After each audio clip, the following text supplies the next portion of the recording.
onde a gente vai ver um pouco sobre a definição de automata finite com transições epsilon. Então vamos entender mais o que é, né? Uma transição epsilon, na verdade, quando a gente considera, ela faz uma extensão do que a gente já conhece, do formalismo do automata finito não determinístico. A diferença agora, pessoal, é que a gente vai ter movimentos vazios, que são justamente as transições epsilon. Então a gente vai conseguir agora, dado um autômato, ter uma transição sem leitura de um símbolo. Então lembrem, no autômato finito determinístico, a gente estava num estado, recebia um símbolo como entrada e tinha unicamente uma transição para um outro estado. No não determinístico, a gente estava num estado, recebia um símbolo de entrada e podia ir para mais de um estado. E agora, mesmo que a gente não tenha um símbolo, a gente pode ter uma transição espontânea. Então é uma transição não obrigatória e em relação à fita, a fita não se altera. Então a diferença para os automata finitos não determinísticos é a função de transição. Além dos símbolos, agora também está definida para epsilon, que é o que? Justamente a ausência de símbolos. Então mesmo sem eu ter explicitamente a entrada de um símbolo, agora a gente vai poder ter uma transição. Vamos entender melhor isso aí. Nesse exemplo aqui a gente tem uma transição de Q para o estado P0 de maneira espontânea, ou seja, eu não preciso de ler nenhum símbolo e tenho essa transição. Aqui é um outro exemplo, o autômato vai do estado P para o estado Q sem ler nenhum símbolo de entrada, como está exemplificado aí. Vamos entender melhor com um autômato mais real.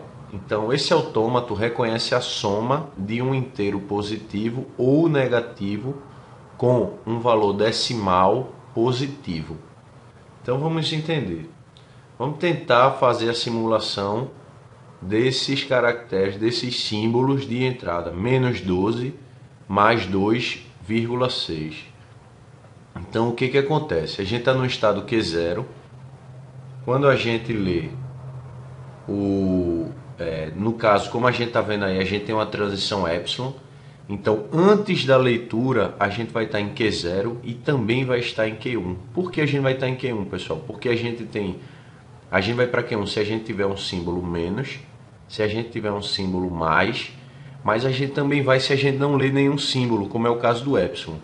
Então, para começar, mesmo antes de ler um símbolo, a gente considera as transições epsilon antes e após a leitura dos símbolos. Nesse caso, antes de ler, a gente estava em Q0, que é o estado inicial, e a gente vai ter uma transição para o estado Q1. Então a gente vai considerar a entrada do menos nesses dois estados. Então quando a gente está em Q0 e recebe menos, a gente vai para Q1. Quando a gente está em Q1 e recebe o menos, a gente não tem, o autômato não trata essa entrada. Então por essa árvore aí, em Q1 ficaria paralisado. De modo que agora a gente está só em Q1, que a gente chegou nele a partir do Q0 com a entrada do símbolo menos. Então a gente está em Q1, vai ler 1, vai ter uma transição de Q1 para Q2. Quando chegar em Q2 a gente vai ler o 2 e vai permanecer em Q2, não é isso? Então, estava em Q1, leu 1, foi para Q2, estava em Q2, leu 2, permanece em Q2, que é o laço, leu mais, a gente vai para Q3. Próximo símbolo de entrada será o 2. Então, se a gente estava em Q3 e lê 2, a gente vai para Q4. Mas note, Q4 também tem uma transição epsilon, que vai para o estado Q6. Nesse momento você se pergunta, então a cadeia foi aceita? Não. Por que a cadeia não foi aceita, pessoal? Porque a gente ainda tem símbolos para serem lidos no nosso autômato. Então vamos lá, só que como a gente teve uma transição espontânea de Q4 para Q6, agora a gente está em Q4 e também está em Q6. De modo que quando a gente for ler o próximo símbolo de entrada, que é o ponto, a gente vai considerar o ponto a partir dos dois estados que a gente se encontra, que são Q4 e Q6. Então, em Q4, quando a gente lê o ponto, a gente vai ter uma transição para Q5. E Em Q6 que a gente estava, se a gente ler ponto, a gente vai paralisar, porque ele não trata essa entrada, esse símbolo. E aí, quando a gente lê o 6, novamente, agora o último caractere, a gente vai ter uma transição de Q5, que não está exemplificado aqui, de Q5 para Q6. E aí eu pergunto para vocês, então esse autômato reconhece essa entrada? Reconhece. Por quê? Porque após a última entrada, o último símbolo recebido, a gente acaba em um estado que é final ou de aceitação. Mais um exemplo aqui para vocês, a gente tem esse autômato finito não determinístico com transições epsilon e a gente vai ver se a palavra ABC é reconhecida ou não. Então a gente está em Q0, mas a gente já está vendo aí, como a gente já aprendeu, que tem duas transições epsilon. Então antes de ler qualquer coisa, a gente vai estar em Q0, em Q1 e também em Q3. Então quando a gente lê A, a gente vai considerar A em Q0, em Q1 e em Q3. Vamos ver aqui a execução completa. Então, dado que a gente está em Q0, a gente tem a transição epsilon para Q1 e para Q3. Então a gente vai considerar o símbolo de entrada, o primeiro, que é A, nesses três estados. Em Q1, se a gente receber A, a gente não trata. Então o autômato simplesmente fica paralisado. Em Q3, a mesma coisa. Veja que o símbolo aí que ele reconhece é unicamente o C. E em Q0, quando a gente recebe A, a gente tem uma nova transição para Q0. E note, depois que a gente vai para Q0, Q0 tem duas transições espontâneas, que são os épsilons. Então, novamente, veja, a gente considerou antes da leitura e agora após a leitura do A, como a gente chegou em Q0, a gente também vai para Q1 e para Q3 novamente. Então, quando a gente for ler B agora, onde é que a gente estava? A gente estava em Q0, Q1 e Q3 novamente. Só que agora o símbolo de entrada é B. Então, se a gente estiver em Q3 e receber B, a gente vai paralisar. Se a gente estiver em Q0 e receber B, a gente vai para Q0 de novo, que por sua vez vai ter duas transições, para Q1 e Q3 novamente. E se a gente estiver em Q1 e receber o símbolo de entrada B, a gente vai para Q2.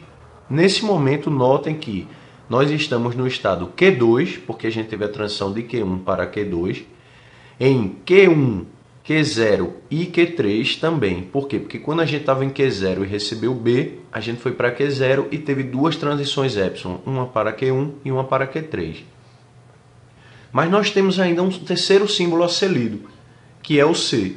Então, quando a gente vai considerar esse símbolo de entrada C, a gente tem que considerá-lo em todos os estados em que a gente se encontra no autômato, que são Q2, só que em Q2, como você pode ver no autômato, se a gente receber C, a gente não tem transição, então ele paralisa. Em Q1, se a gente receber C, também vai paralisar. Em Q3, o que acontece? A gente vai ter uma transição para Q3 e também uma para Q4. Só que quando a gente chega em Q4, a gente tem uma transição epsilon para Q5. Então, nesse momento, a gente está onde, pessoal? A gente está em Q3, em Q4 e Q5. Se a gente tivesse que considerar uma nova entrada, a gente ia ter que considerar nesses três estados. Então, nesse momento, a gente tem mais algum símbolo de entrada para ler? Não. A gente chegou em algum estado que é final ou de aceitação? Sim, como é o caso do Q5. A gente está em Q5, Q4 e em Q3 também. E note, se a gente considerar ainda, como a gente deve, em Q0, quando a gente recebe C, a gente vai para Q0 e tem uma transição epsilon para Q1 e Q3 novamente. Então a gente está em Q1, Q0, Q3, Q4 e também em Q5. Apesar de estar em 5 estados, algum destes, pelo menos um, é um estado final ou de aceitação? Sim, como é o caso de Q5. Então, essa cadeia ABC ou palavra, ela é reconhecida por esse autômato finito com transições epsilon.